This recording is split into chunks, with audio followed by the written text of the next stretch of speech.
আসসালামু আলাইকুম সবাইকে অনেক অনেক রমজান মোবারক। আর এই রমজান মাসে আমরা সকলেই চাই যে ইফতারিতে একটু ভিন্ন বা কোনো ইউনিক খাবার সবার সামনে পরিবেশন করি। তো এই রমজান মাসে আমিও প্রায় ট্রাই করেছি যে একটু ভিন্ন ভিন্ন কোনো রেসিপি সবার সামনে পরিবেশন করতে, আর সবাই খেয়ে খুবই প্রশংসাও করেছে।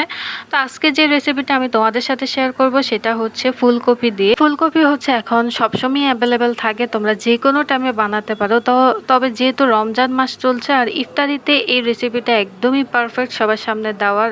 ফুলকপি দিয়ে এই চপটা বানানোর জন্য আমাদের সবসময় হচ্ছে বাসায় কিছু উপকরণ থাকে, খুব সহজে এই উপকরণ দিয়ে আমরা বানিয়ে নিতে পারি। তো কি কি উপকরণ লাগবে সেটা আমি তোমাদের সাথে শেয়ার করছি। তো এখানে আমি ভেষন নিয়ে নিয়েছি এবং হচ্ছে পরিমাণ মতন কিছু আটা দিয়ে দিচ্ছি, প্রায় 2 চামচের মতন আটা দিয়েছি।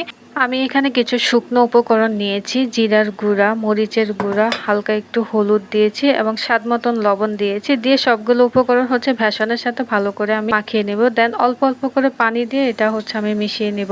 ভেষনের যে ব্যাটারটা আছে এটা আমি হচ্ছে খুব ভালো করে মাখিয়ে এটার একটা ঘনত্ব, যেটা খুব বেশি পাতলাও হবে না, অনেক বেশি ঘনও হবে না, আমি তোমাদের সুবিধার্থে দেখিয়ে দিচ্ছি। তো তোমরা দেখতেই পাচ্ছ, দেখে বুঝে গিয়েছো যে আসলে ঘনত্বটা কতটুকু রাখলে একদম বেস্ট হবে। আমি ফুলকপিগুলো সিদ্ধ করে দিয়েছিলাম। তো আমি সিদ্ধ করার সময় হচ্ছে হালকা একটু লবণ দিয়েছিলাম, আর খুব বেশি সিদ্ধ করিনি, একদম আধা সিদ্ধ, মানে 100% থেকে 80% হচ্ছে সিদ্ধ করে নিতে হবে।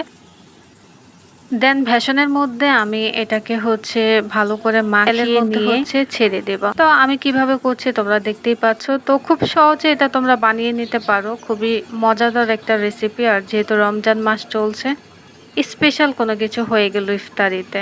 আর যে যেখান থেকে আমার ভিডিওটা দেখছো অবশ্যই লাইক কমেন্ট শেয়ার করে দেবা, আর আমাকে অনেক অনেক সাপোর্ট করবা, কারণ তোমাদের সাপোর্ট ছাড়া সামনে এগিয়ে যাওয়া খুবই কষ্টকর। আর যারা ইউটিউব থেকে আমার এই ভিডিওটা দেখছেন অবশ্যই আমার চ্যানেলটা সাবস্ক্রাইব করে দিবেন। আমি ভিডিও দেওয়ার সাথে সাথে আপনাদের কাছে নোটিফিকেশন চলে যাবে।